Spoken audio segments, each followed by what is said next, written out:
Josh Jacobs expected to sign him now with the Green Bay Packers. So it's interesting in that such a young team, and Josh Jacobs, kind of a younger player for hitting the stage of his career because he did come in the league so young.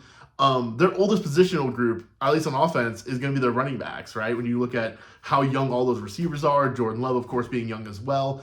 The running back position, the position you probably don't want to have veterans on the depth chart for. The Packers are going to have both Aaron Jones and Josh Jacobs now. I think Jacobs could just be really, really good in this offense with Jones kind of being the two. I think that's kind of was the hope and game plan way back when they drafted A.J. Dillon, is that eventually Dillon would be in this spot with Jones as kind of the lightning being the number 2 option. That's going to be really good for Josh Jacobs. Of course, as I mentioned in the previous video when talking about Swift and Pollard, there's always risk with these running backs at these ages.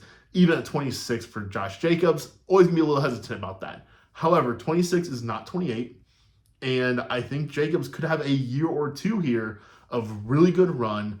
And we know this is an offense that wants to run the football. Even when they haven't been great at it over the last couple of years at times, they have really committed to run the ball and keeping things easy for Jordan Love and taking the pressure off of him a little bit. I think this moves Josh Jacobs right back to where he would be in any kind of neutral situation, even positive. It very well could be the best offense that Jacobs has ever played in. I think that touchdown opportunity should definitely be there for him. Aaron Jones has always been kind of a touchdown maker as well, though, so a little bit of competition there, and he may not catch a ton of passes because of Aaron Jones being there as well.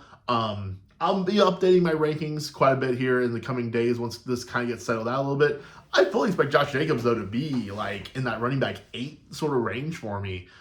This is really an encouraging signing for him as long as no one else really comes into that offense and takes that away from him. I think it's going to be really, really good for him. And I think that this is one of the few times where a free agent running back, famous last words, this could be a free agent running back that actually kind of works out a little bit. So keep it locked right here. We're going to keep on updating you guys for fantasy football. Be sure to subscribe to the channel down below. Take a look at those previous videos also where I did kind of talk a little bit about Russ signing overnight last night, a little bit about Baker Mayfield, and then we just did one also about Gabe Davis and Tony Pollard and DeAndre Swift, a couple of other running backs coming off the board. I'm going to go deeper into all these eventually as kind of, the things wind down a little bit, or maybe, end of the day, maybe tomorrow.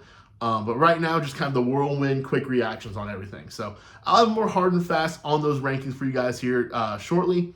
But for now, that's just kind of the quick reaction.